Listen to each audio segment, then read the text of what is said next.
Saying, I think I'll start out, if it's okay, just to show you, I think, the kind of thing that we're looking at.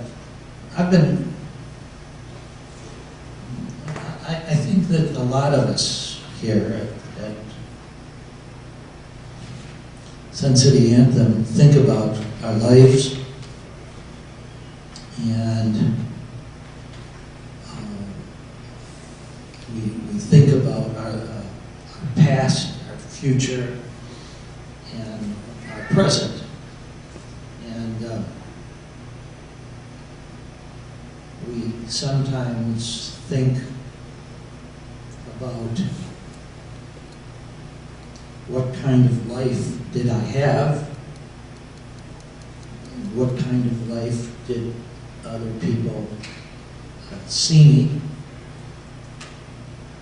I'll tell you, I like the word identity a lot. When I talk about my legacy, how I want to be remembered, we could talk about my identity, who I was, what I did, in terms of what I think I want people to think of what I did. There are certain things in my life that I don't want you to know about, and I don't want that to be my legacy. My legacy is something that I'm proud of. In many ways, I have to. I had a terrible dream 3 weeks ago. It was really one of the worst dreams that I ever had.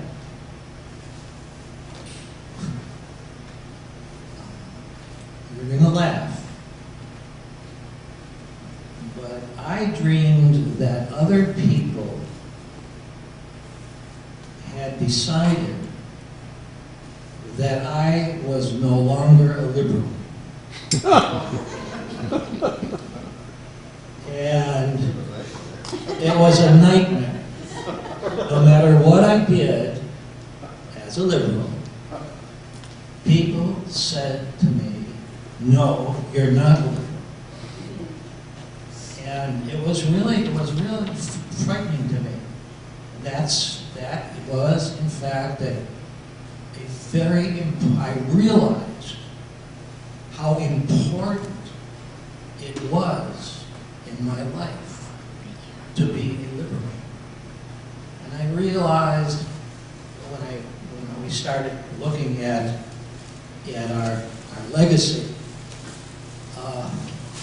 that was the first thing I said. I want to be remembered as a liberal. I wanted to be people to think that government is something that is something to be proud of and to be used, something that for better people, that I'm not afraid of paying taxes. I'm not afraid of using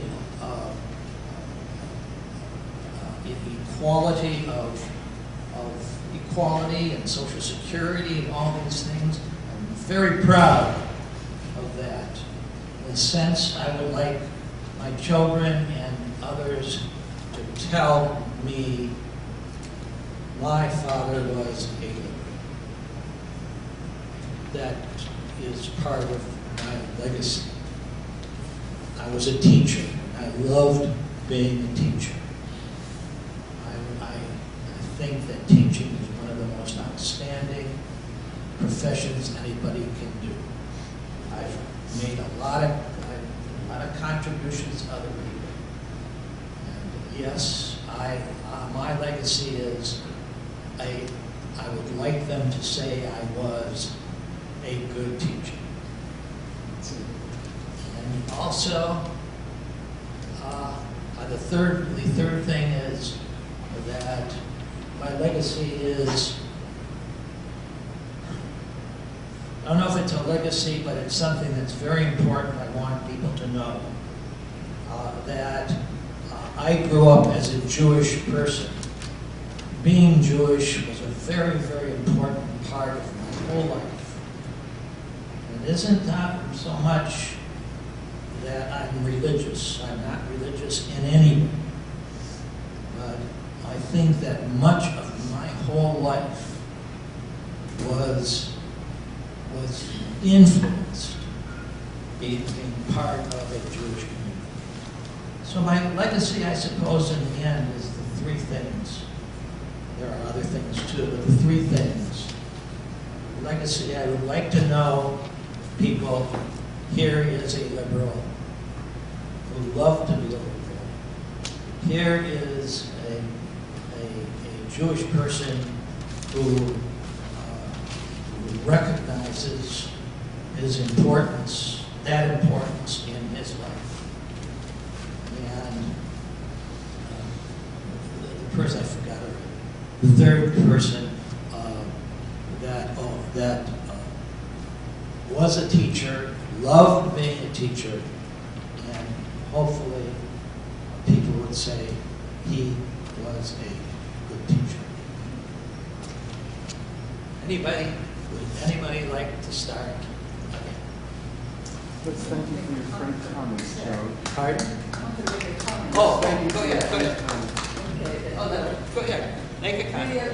The definition of liberal, in my opinion, has changed, because to me, a liberal is somebody who accepts other people's viewpoints and doesn't try to impose what they think is the right way to live or behave, but will accept what you have grown up with and what you do. And that's not the way I feel liberals are acting today. They seem to want to impose their way of life, their way of thinking on other people. Well, they do the same thing. yeah, I think that go ahead. You're right. Being a liberal is a very difficult thing. As a matter of fact, I wanted to give a talk about liberalism, conservatism, and things like that. I was going to go to Nazism, and my wife said no, she would not allow me to do that. I can't talk as clearly as I would. But if you want, I can try to explain what I mean by liberal. And I think that one of the things that liberals, you see, I don't want to do it. I mean, because whatever I say, somebody else is going to say, no, that's not a liberal. And, my whole life,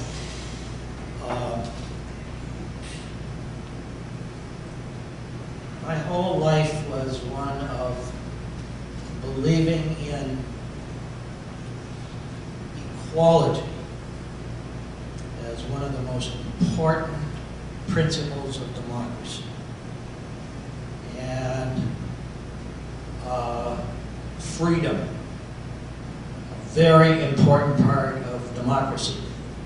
Liberals are more interested in freedom and equality in terms of the social part of the society.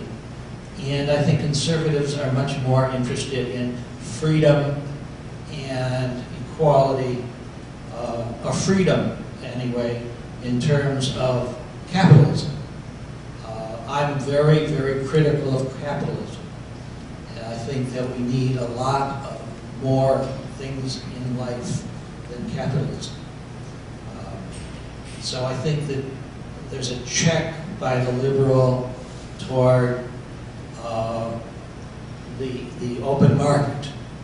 I think there is, the liberal is more interested in, I think, equality, whereas I think that non-liberals are interested in the market, and they're interested in government not really getting involved in the issue of equality. Go ahead. Mary Jane, let's go back to semantics. Liberals and conservatives. Liberals became a dirty word, an insult, a commie, a pinko. A liberal is a person, like you say, who is tolerant of other people's problems and is compassionate. That's my idea of a liberal. That doesn't mean that the person is against the war, is a revolutionary, is an anarchist. But that's the idea that we get lately. The media is mentioning a liberal like an insult. Or the liberals talk about conservative. It's a matter of semantics. A conservative is a person that doesn't want extremes. Right? Am I right? But they put the conservatives in the political camp. So we have the conservatives and the liberals in the political parties. But in general, people can be wonderful in both being a conservative or a liberal, but not a dirty word.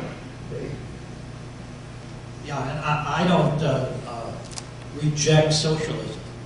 I think socialism is, we have socialism in society to some extent, and I would not, in some ways, public schools, socialism, social security is socialism, and I like that kind of thing as a liberal. And as a liberal, I lived in the 60s. I recognize the importance of the 60s. Even though I know that there were bad things in the 60s, I think that there were some very important values that were very important, which I would call liberal. And yeah. Thank you, Joe. Well, I want to make a comment on some of your points. I think what you come across and say that you hope you regard as a good teacher, there's no doubt in my mind, because you, in the Friday courses of this Life Learning Living, I call it the philosophy meeting, have said things in print and put things down on paper, share with us to get stimulated discussion going of the things that I have never thought of those in my life before. Never thought of things that you put down on papers that do other people think like that. I've never had those thoughts. But you're bearing yourself and saying, these are things that I have struggled with, blah, blah, blah. And that is why there's no doubt in my mind, you're an extremely good teacher with the students who are just a few years beyond such questioning or deeply involved in it, and you commiserate with them very much. I think that very strongly. That's why you moving forward regard as a very good teacher, even from us knowing you here. On the political side, nothing wrong. I just disagree with you virtually on everything.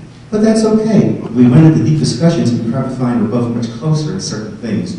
But this is part of your persona. We are very blessed to have you as the leader of this club. Well, that is, yeah, okay. I know I'm just kidding. As a matter of fact, the question of being a teacher, being a good teacher, I've been thinking about it a lot, and I'm not sure that I was a good teacher. It's a very difficult, teaching is a difficult thing. I lectured most times, I discussed most times, and now I look back and say, maybe I should have done it differently. More wisdom. You can always critique yourself. I'm a critiquer too. Okay, go ahead. What? Oh, Yes, I also wish to comment on you being a liberal. When we moved here, I was very frightened.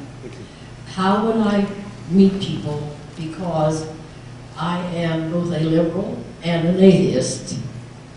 The only group of people that I would trust initially would be a Jew or a black, because they would understand being different. At least they wouldn't reject me out of hand. So I couldn't believe my luck that there was this group, the Learning Center. I just couldn't believe it. And that there's somebody who will stand up publicly and say they're liberal. I mean, out there in the big world, it's a scary place. So I am thrilled. Thank you so much. Well, I really, if you want, I can tell you some other thing. No. Who would like to begin again? Here. I wanted to just comment on the issue. Sure. Terminology changes over time. 100 years ago, some very ultra-conservative people would probably be considered liberal, and vice versa. Back in the 40s and the 50s, when I was growing up, if you took a line and you would start with radical, liberal, conservative, and reactionary, and the radical wanted drastic change. You could talk about communists, you could talk about, whatever you wanted to talk about, socialists. They wanted a drastic change in government, they wanted drastic change in society. Liberals, on the other hand, wanted some change, not necessarily drastic, but some change. Conservatives also, interestingly enough, wanted some change, but not even as drastic as the liberals. The reactionaries always wanted to go back to what it was. Now, those definitions have changed drastically now. So when we start labeling people, it becomes very dangerous, because you can be liberal in one area and conservative in the other. I used to say when we were growing up, when our children were being raised, they saw me as right of Attila the Hun. Today they see me left of Trotsky. Trotsky. Now, my point is that these terms have changed. So it's very difficult when you talk about that. So when you get a conservative or a right-winger who says, you're not letting me talk, you've got the liberal who turns around and says exactly the same thing. So you have to figure out where you are. Okay. Anybody else have anything to say? Oh. Well, I find I'm in the Current Events Club, and it's mostly conservative. And I once asked somebody, what do you really believe as a conservative? And he said smaller government, which of course I think most of us would like to see, but it's not going to happen because the government now is in all our lives with the Social Security and Medicare and whatever. And what always astounds me is that the military people are very conservative. My son is a retired military colonel and gets a big pension, and he gets all his medical, and he gets to go to the BX and get cheaper stuff. He is enjoying a wonderful life from the government. So I don't understand. I would like to hear from the military why they're so against the government when the government supplies them lifetime security. Well, I think that's I'm Steve Edmund. I'm a retired Army colonel. I agree that when you poll a military officer, you probably going to find somebody that tends to be more conservative than liberal. And but what you have to remember, I don't know where your son was or anything, but my son is in the military. My son's also in the military, but he spent 3 years in Iraq altogether. He'll be home next week on his third tour. And when he retires, he'll get a couple thousand a month. He's a enlisted man. And I retired, I do pretty well. But, I spent 5 years away from my wife and kids. I did it voluntarily, but still. And I never owned a home until I retired. So I never had the equity to build up in it. There's a lot of disclaimers to the military life or the State Department life or any government life. Because we may not have the opportunity that we would have if we stayed in the civilian. But we do it because we like it. I got to travel like you, only I got to do it on the military, and had some interesting jobs. And I just want to say that, like Joel, right? That I was an educator in the military. I spent 25 years, and one of the main things I did was teach young men and women their career and their profession. I kind of thought myself as a mentor. And when I retired, I went into the professional education business as a associate professor in history and political science at junior college. So I spent 30 years of my life, 25 in the military, 5 years in junior college teaching or mentoring. And I found, like, well, I want to be remembered as having done a good job of that. And I can look back at some successes. I know some men and women who did quite well in the military. I never fared very well as a professional educator in the college system. I found it very difficult dealing with children and young men and women, I should say, in the junior college system. I could never quite get to them. I always wished that I would have either been in the high school, grade school, high school, or college. It seemed to me that the young men and women that entered the junior college system didn't have the same goals and aspirations maybe. But anyway, I tried to answer your question today. The military life is not an easy one, and it's a general rule. We spend a lot of time away from home. We never have the time to settle. I never owned a home because the longest I lived anywhere was a couple of years, and you just couldn't, unless you were independently wealthy and could afford to make a house payment where you were, and a house payment where you're going. You just never.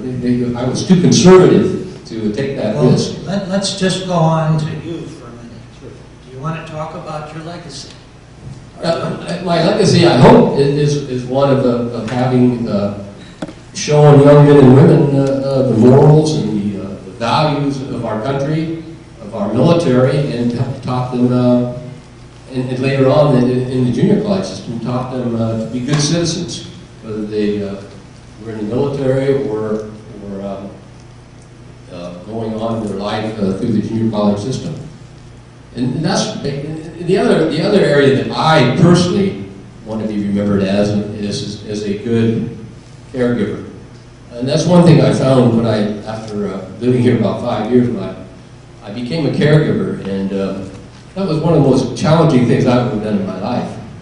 And I hope that the only person that's going to know that is the person who's not with me anymore. And I hope when I get meet up there in heaven or wherever, that I will be recognized as having done a good job of that. It's something I wasn't prepared for. It's something I didn't want to do. It's something I did for 2 years. And I hope, like I say, that when my time comes that I will be recognized by my higher power or that person, when we meet again, as having done a good job of it. And so those are the two things that as I thought about this, having been a good mentor, a good teacher to the young folk under my care, and having been a good caregiver. A military person also? I beg your pardon? Do you think of yourself as a colonel? You know, when I retired back in '91, so I've been retired for quite a while. I don't really consider myself a military person anymore. I mean, I receive my retirement check every month, and I go out to base every few months. It's not a big deal. Believe me, I can do just well here in Costco. But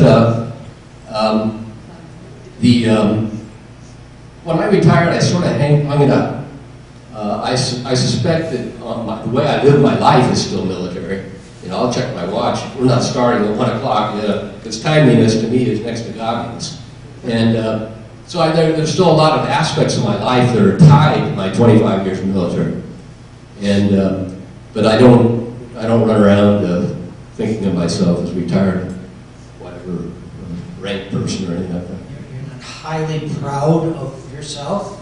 I'm highly proud of the time I spent in the military. Oh, don't get me wrong there. Oh, yeah, every minute of it. I had some really great things that happened to me. My next to last tour was an Army attaché in Athens, Greece. You know, just one of the most exciting things that anybody can ever do, I think, is to be part of our diplomatic scene in a foreign country and participate with people from the State Department. And the first event I went to here was can't think of his name right now, who was an ambassador in Thailand, as I recall.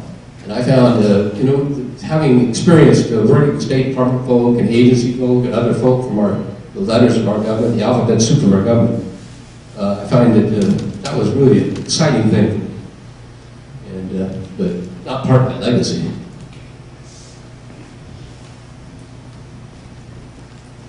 Thank you.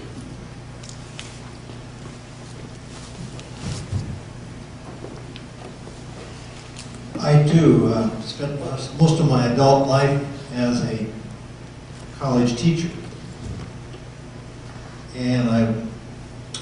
But I'll start with the military. I was drafted in the Navy in order not to get my butt shot up in Korea. And they turned me into a 90-day wonder to help run maybe an officer in 90 days because I got a high score on the Navy's version of the IQ test. I had no idea what that was. I was illiterate. I couldn't even write a sentence. Came out of high school, totally uneducated, right off the farm. And I got along well in the Navy because I went to the chiefs and said, I don't know my from the hole in the ground. But the old man is a Swede, Janssen. And he had 3 ships shot out from him in the Second World War. And I think I'm going to get along all right with him. And he used to call, "Where's the Swede?" Wanted me. The Navy, I matured in the Navy. And it was important because my wife, whom I tried to convince me to marry me, wouldn't say yes. In those days, women usually said yes to a handsome guy like me. But the problem is she knew I didn't have my diapers. And my mama was still changing my diapers, or somebody was. So she liked the fact that I matured in the Navy. Now that was very important. I did that in just 3 years. Very important experience for me. Very life-changing. Big time. And there was one officer who actually read books. I asked him, "Where do you get those ideas?" He said, "In these books." Now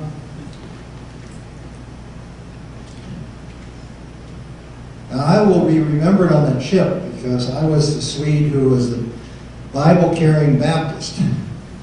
Didn't smoke, didn't go with bad women. Was true to my girlfriend back in Minnesota. Drove a convertible, could have been with the girls, but I missed all those opportunities. And the captain would send me off to get the guys out of the beer joints and whorehouses and stuff. And I was remembered as a guy he would say, "Get your Bible and go get my men, Swede." The Navy knew what it was doing, getting people like me in there to run the destroyers. These were has-beens from the Second World War, all bouncing up, being ripped apart in the North Atlantic. So I think I'm probably remembered by some of those crewmen. And the chiefs liked me because I got things for them from the old man. Okay. Now, a memory about, I got thinking about, I hope I'm remembered by a few students, and it would be very few, who remember me as being very important to them. Why? Because I can remember 11 teachers who absolutely altered my life. They happened to all be at universities. They wouldn't have to have been there. I understand what you're saying. You're learning, and I had a lot of students from Nellis. And I came to appreciate the military people because they've been around, they've been in many places. I really like military people in my classes. I think they have a broad perspective. If that means liberal, they're more liberal than they realize they were. You sound very liberal to me as you talk. I too have trouble with the term liberal. But now, I remember those 11 professors. I had a lot of other good teachers, but those people, I remember so much about them. And I'll bet they don't remember me, but I remember them. I hope there's some of those people out there in life now who remember me that way. I've gotten a few cues that maybe there are a few. I went into college teaching not because I was a good researcher, not because I was primarily interested in doing research. I loved teaching because some professors had reached me at the college level. And I was at a rinky-dink little school called Tennessee Temple College, but there were 6 teachers there that were outstanding. Well, of the 11 I remember, 3 were there. And that obscure, wasn't even accredited. So where you're learning is not important. It's important things you're learning. And there's always good teachers involved, good real learning. So I hope there's my basic, I love trying to teach those students that you had difficulty with. And I was very sympathetic when I was head of the history department for a while, quite a while actually, when young professors coming in, keep me away from those freshmen. You do it, Professor Matson, you love doing it. The reason I loved doing it was because some people did that and reached me. And I was trying to reach them. Another reason I purposely came to UNLV, not that I had a lot of other offers, but I came here because this school attracted students who were from families that were first generation to go to college. And I was. And I found them, I loved to reach them, freshman level. And I found ways of doing it. There's a lot of them, actually. So I hope I'm remembered by some of those people. And I certainly remember people like that. And then the real teaching is mentoring. A couple of those chiefs taught me an amazing amount of stuff. And they were all, and boy, I had great respect for them because they had come through the Second World War. And so, yeah, I think it's hard to be remembered. I agree with Joel. Teaching is beyond description. But I was evidently your maid for many years that you were a caregiver. You were a caregiver for me. I'm right now standing on a neighbor she's a caregiver to her husband who was dying in their home. And I view those people as amazing teachers. And they're listening. And they're trying to help.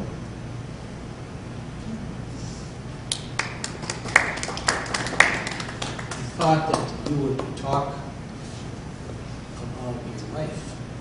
Wife? You're always talking about your wife. I'll use a different mic. Trudy, she used to be Gertie. And she giggled a lot in high school, so she was giggling Gertie. And she was self-conscious because she had, are you ready for this?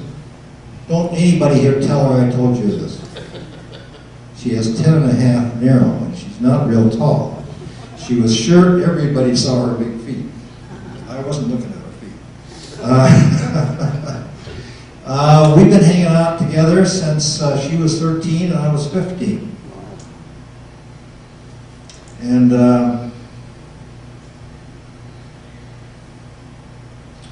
you talk about someone who's taught me.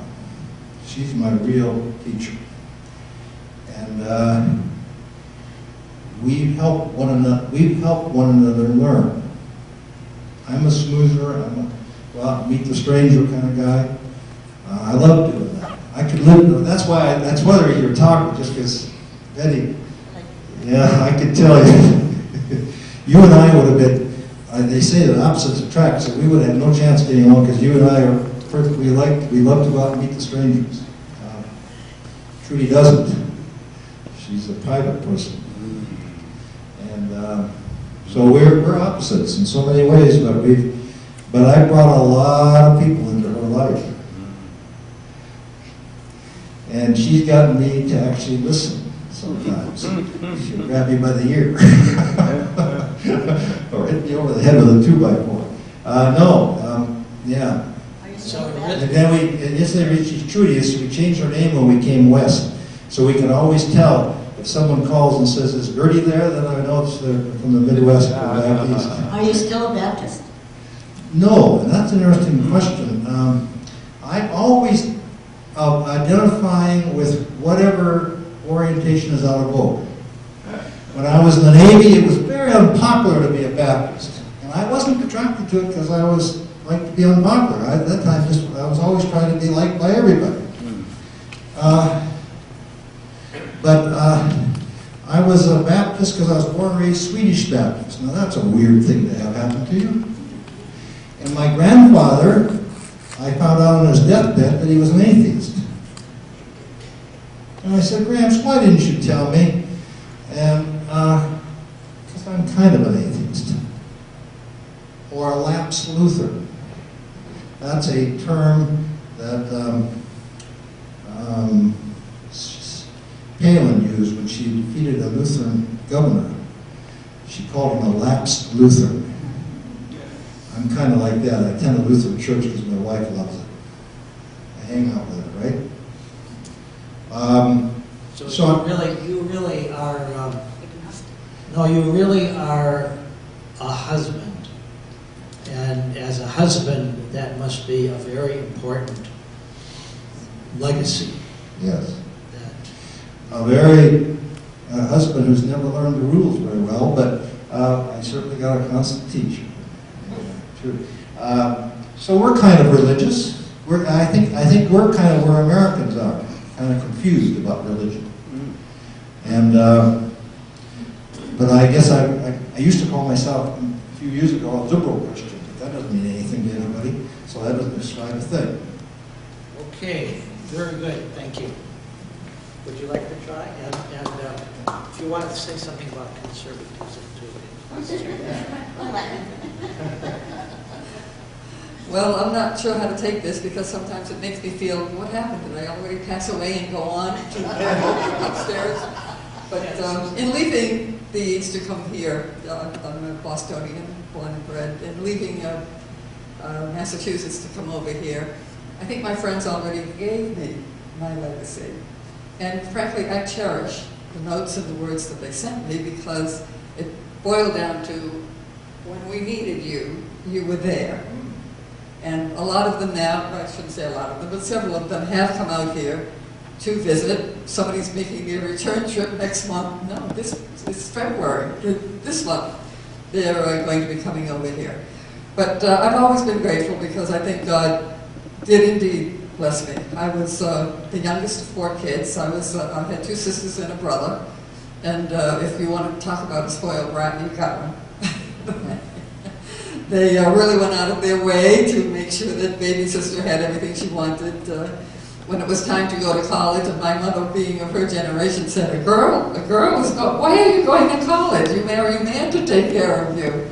And my brother and sister came forward at that time and said, you go, don't you worry about the tuition. It will be taken care of. So, and I will have to say, we did repay them back. I'm very proud of my son, Tom, as you probably have heard me brag about it before. But he being the only child in the family, as they came down needing help, he was there for them. And again, they showed their appreciation. They paid for his entire college education. So you can see that we had a scholarship going in my family growing up. But we've always been good with those who needed help most. My father was a successful businessman even during the Depression in the 30s. And there was many a family that somehow showed up at our house for dinner. And no problem. Another plate would always be set down for them. So they too taught me that you look out for the other person. I don't have patience with somebody who sits around, does nothing for themselves, and then expects people to come forward. But when people have needed help, and I will have to mention too that my oldest sister lost her sight when she was somewhere in her teens, which they tell me is just about the worst time to have it happen. That you're better off to start out, without your sight and you adjust to it right away. But even as a 10-year-old, I know I was set to work as a sighted guide for the blind, and Tommy, my son, when he became 10 years old, did also. And my sister Betty and I would go to all the national conventions to serve as a sighted guide, and we would go at our expense, by the way. That was not a factor. They needed help, and we were there to give it. So I'm going to say that the legacy is probably more from my parents to us. They taught us we were blessed. They taught us we had been given a lot of nature's bounty, God's bounty. I was the I don't know, the all A's kid, the double promotion kid, I went to college, I entered college at 16, and have always been very conscious of the fact that there are people who are not as well taken care of, if you will, by the Lord above. I will confess to an impatience with people who sit back, don't do anything to help themselves, and think they can say, poor me. You want to talk about your military, you feel that's something that's very important for you? Well, I entered the military as a Civil Air Patrol cadet at the age of 15. This was for 15 to 18-year-olds, and they would take us to, I have to remember now, but this is Nellis over here, it's Hanscom Air Force Base back east. So we would go there weekends, and they would teach us to fly in the L4s, which is comparable to the Piper Cub. So that was how I started getting interested. The plan was that we would go into the Air Force. But as it worked out, the first military tour I did was Navy. I did that for 6 years. And then I got married, came home, I thought my military career was over, and I became a newspaper editor in the town of Sudbury. And I will be happy to tell you all that it's tougher being the editor of a small town paper because everybody knows who you are, and they know who wrote that editorial.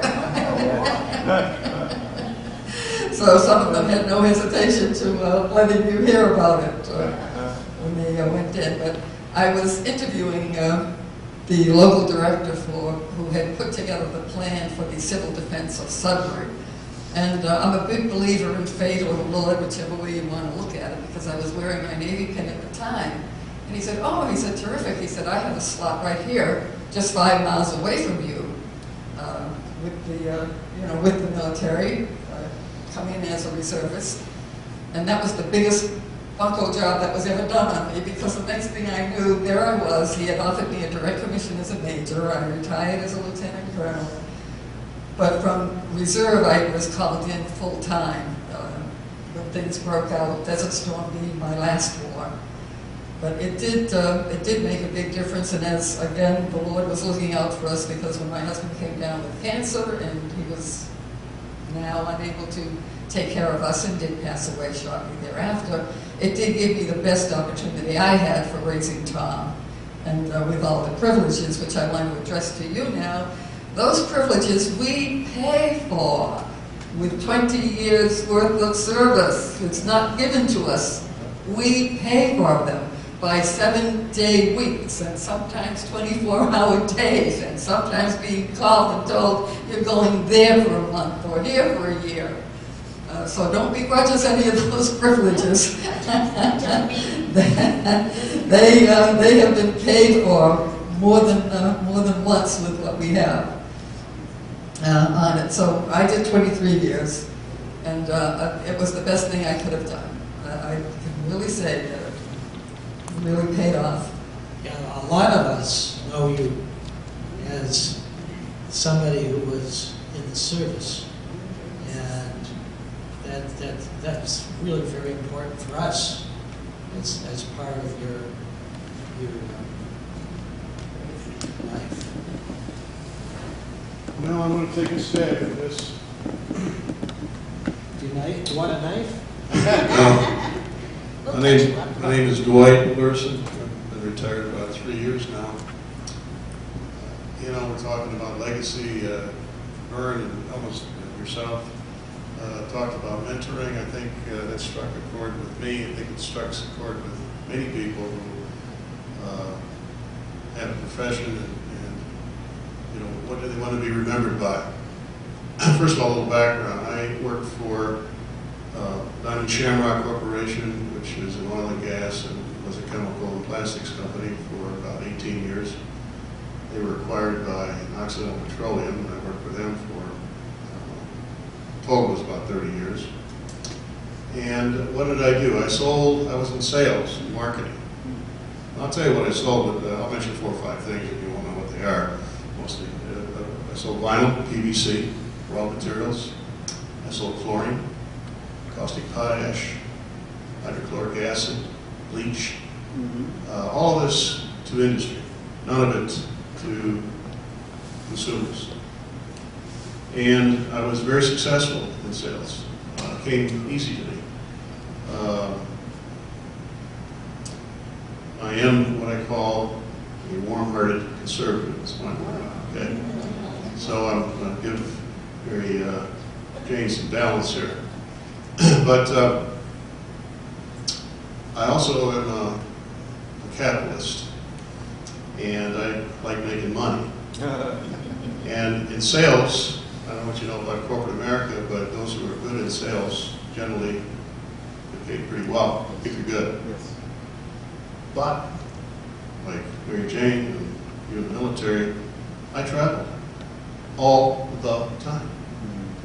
In 30 years, I would say I probably was on the road 3 weeks out of 4, a minimum 2 nights a week, generally 3, and I loved it. I own 10 houses as I moved around the country. I'll mention some places. I started in Seattle, then I went to Southern California, then to Charlotte, then Cleveland, Houston. Then Dallas, then Houston, back to LA, back to Charlotte, Atlanta, back to LA, and I finally retired. Because Oxy kept buying companies, selling companies, and they needed someone to go sell this new stuff. Or they phase out of something, they said, hey, we don't need you over here anymore, and go over here. Much like the military. In fact, one day my boss walked in the office, I was about ready to take a trip to Los Angeles, I was in Dallas at the time. He says, cancel it. He says, you're going to have a new job Monday morning, be in Cleveland. That's how it happened. This was on a Friday afternoon at 1:30. Okay, I was about ready to leave the office to go home and pack. I was, as I said, quite successful in sales, and as a consequence, I got promoted to be a manager. And I really never cared for it. But I made more money. That I liked. And in the final, in the end, they sold my business. This was back in '98. It was the vinyl business. And I had, let's say I was age 55, and they asked me if I wanted to take early retirement. And I said, no. And they said, well, we got a selling job in Los Angeles, Long Beach area, if you want it. I says, I'll take it. And of all the years, I think I was probably in field sales, I'm all up about probably 20 years out of the 30 years. And I liked it the most. I didn't particularly care to be a manager. Too many headaches, too many people problems, what have you. And what I enjoyed, what I look back today, just like Bert said, not many students will remember, but as I look back, there's probably 5 or 6 guys who looked up to me or took advice or used me as a mentor, or I allowed them to use me as a mentor, and I helped them learn the ropes. And get out of bed early, give the customer 10% more than what they expect, and you'll be rewarded beyond your wildest expectations.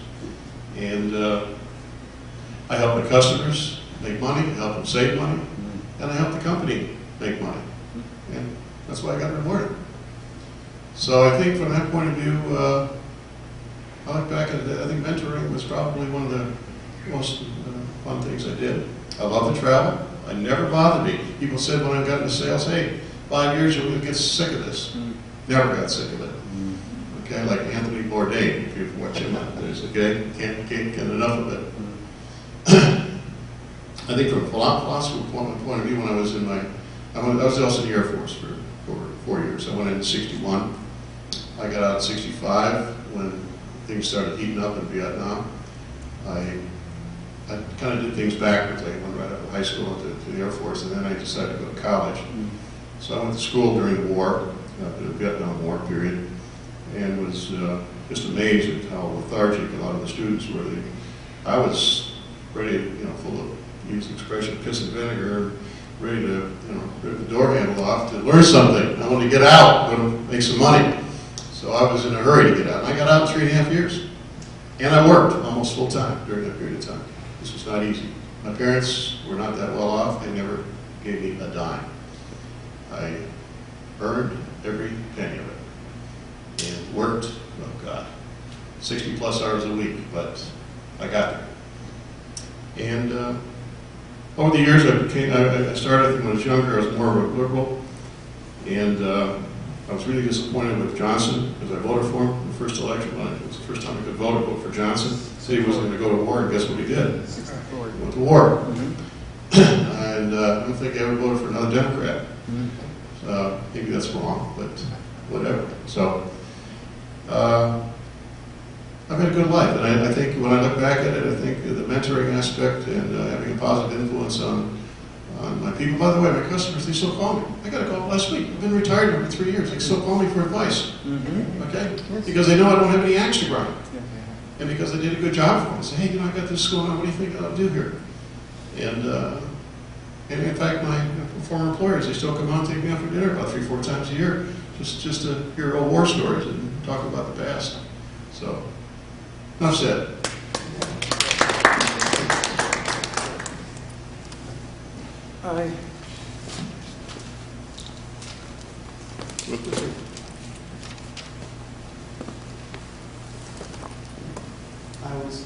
I had not planned, I truly had not planned to make a comment. Whereas the last time we had one of these type of sessions, I had planned to make a comment. As I heard the various comments from the various folks here, it allowed me to write down comments, of which there are 4 bullets, which I'll just share with you in terms of what most you would like to be remembered by. And the first one is, I hope that Helen's parents do know that I did the best for Helen in her 2 years in her ALS misery, with me being the caretaker. I hope her parents know you did the best you could. And still, in retrospect, it's never the best, but we did what we could at the particular time. Number 2, the comments made by folks, 141 emails and 60 hard mail cards, still amazing what they say about Helen. I'm now in the process of taking the various email comments by people, cutting or copying and pasting them on one long email for our children to see what other people said about Helen. And it's amazing. And some of the comments then drag over into me. We apparently are really truly known throughout the world, but not just for techie things and not just for things that we did, but as a couple. Amazing. So those are the first 2 during Helen. And I also looked at the high school yearbook the other day because we become very friendly again with many other folks in high school. From our 42nd and 50th reunion, 50th being in Scottsdale in November '06. By the way, I came back from that reunion and said to the folks in current events, you know, you're not much different than the high school kids we went together with in your behavior. And some folks I can see were a little annoyed, and other folks understood completely how they behaved in current events. And for those of you who are there, you know that's essentially what I'm saying. Well, Dr. Ranucci, the professor of geometry and mathematics, he wrote in my yearbook right at the front, in respect for Huff's perseverance. And that's the only reason I was successful, because I was really rather dumb, but I studied immensely. 7 o'clock every evening to 2 o'clock in the morning for 4 years in college. People don't believe it. It's okay. The only things that were reality for me were Helen and my studies. The only 2 things in the world that had any impact on me. There Helen was from the day we first met him, June 14th, 1956. Which for those of you who have been to Huff's home for various dinners we've been holding in honor of Helen, you see that 5-minute video we made from here at Sun City in January of '07 for the subsequent Valentine's Day next month. You and your loved one. So there it is in 5 minutes. Helen and I say what it was. And yes, I guess I am happy about the nice comments some people make about me. And one of my colleagues indeed says he takes a particular sequence of our publications and gives them to the students in his class for them to learn aspects of this and that, 3 particular articles. The funny point is, I can send them to Unfred or some other colleague or whatever it was, and I forgot the third one. I can't even find it anymore, so I have to look back into old books and see what it was and where it was. But in terms of then what I wanted to be remembered for, it truly is Helen and I, that Helen's parents know that I did the best I really could do for Helen. And for others to see Helen and I as a quite inseparable unit, and the comments they made about Helen. So that really sums it up, Helen. And that's what I'll be remembered by and for. Contributions as a physicist? I wouldn't specify any particular sphere of learning, but what I was basically was, well, every degree was in a different field, because every degree came from a different school, because you had to keep moving between schools so nobody would catch up with you. So that's one thing. But besides that, I knew at age 8 I would be an engineer, with the erector sets my father got for me. And when I became age 10, and I noticed one other person who also mentioned 2 folks at age 10. When I turned age 10, I just have to say, well, will you believe me? I knew I was as good as anybody else. I knew also that I had to get knowledge, but I was no longer a kid, and I'll no longer be tolerated as such by other folks. Oh, you kid here, get this and get that. I was double digits now, and in my double digits of 10, I was as good as anybody else. I truly emphasize that I knew it.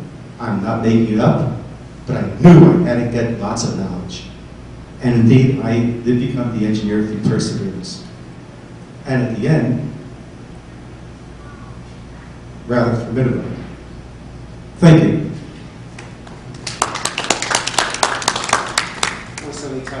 Very nice kid. Oh. I know. Anybody else? Anybody else? I noticed something interesting. I'll just say. I know you're not supposed to do this.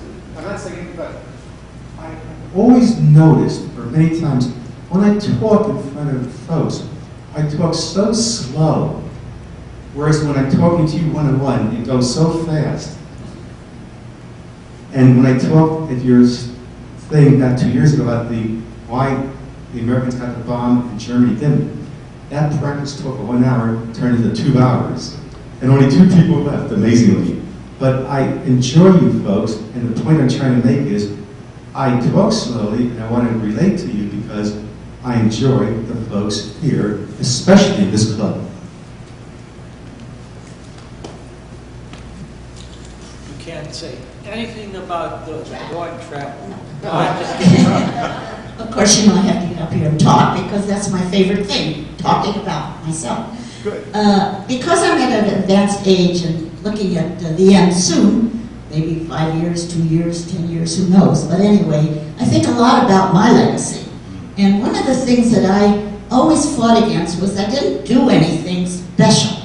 I was just a wife and a traveler and meeting people, but I wasn't a teacher, I wasn't in the military, I was just a person.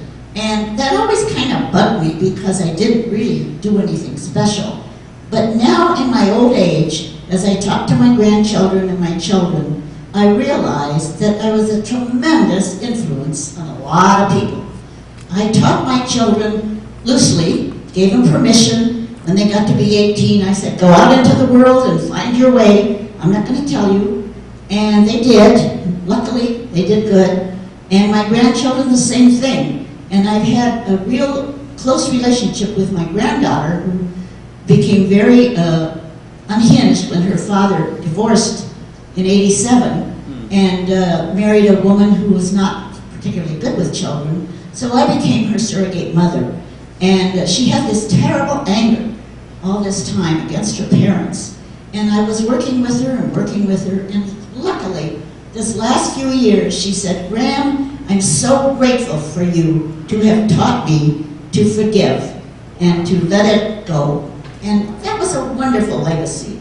And when I said, I send all the kids money and whatever, and the letters I get back are just remarkable. That's my legacy. They say, Graham, we love you, you're so generous, you're so knowing, you're so curious, you're so out there, you're so open. That's my legacy, and I'm so proud of it, because I didn't accomplish anything big in my life, but what I want to tell, I'm rereading Betty Friedan's Feminine Mystique, which is what set me off in the first place in the 50s. But she's reiterating that women who chose to be housewives back in the 40s and 50s, that was going to be their goal. And you know, it was a very important goal. Raising children, socializing children, teaching them right and wrong, guiding them when they're in trouble. That, to me, is the most important thing that anyone can do. And I'm really quite proud of that accomplishment. So that, to me, is my legacy. And as far as the military goes, I want to put a little thing in there. I admire the military. We need the military. They're wonderful. What my question has always been, why are you so upset about people who complain about the government taking care of people? The government takes care of the military, even though you give your life, even though you put your life on the line. But the people that don't go in the military, they have to struggle with maybe 2 or 3 jobs to make a living. Maybe they are a salesman and they're gone from home for 5 or 6 days at a time. I mean, the proletariat do the same thing. They have a tough life. They have a tough life. But nobody pays them. And that's all my question is, that the military is paid by the government in exchange for you offering your life to protect our country. And that's wonderful. But the government does pay for you all the way to death and even burial. So in a way, you shouldn't really complain about the liberals who are saying, let's help everybody. Because we are helping the military. Even though they put their life on the line, and they do. My son was in Vietnam for 2 tours. My grandson was in Desert Storm in Iraq. He put his life on the line, but they're all getting their rewards now, and that's wonderful. But nevertheless, it's the government who's their employer. That's all. But at least they came home. Oh, some of them don't come home, but some real people don't come home either. Thank you, Betty. Anybody else? Anybody else? A very brief comment about my legacy. I would like to be remembered the way I was, with all my flaws and my shortcomings and my good parts, my virtues. That's all I would like to do, and I think they do it because, believe it or not, I was one of the youngest in the family. Can you believe it? There are people older than me in the family, still alive and very sharp, and they remember me when I was a child, and I always hear nice things about me, and I know I was an angel, and I have a sick, my peers, and then the next generation, who am I very close to, my nieces and nephews, and I love to be close to them. So I want to be remembered with my bad parts because I was a redhead. And I had the reputation of having a temper. I never heard about that, but temper. I did not have a temper, just a couple of people thought I had a temper. But anyway, I was a good child, I was very obedient, sometimes too obedient, and then I had my moments of rebellion. This is one of my problems. So that's it. I want to be remembered the word I was. I don't have any regrets, and I want to be remembered the way I am now.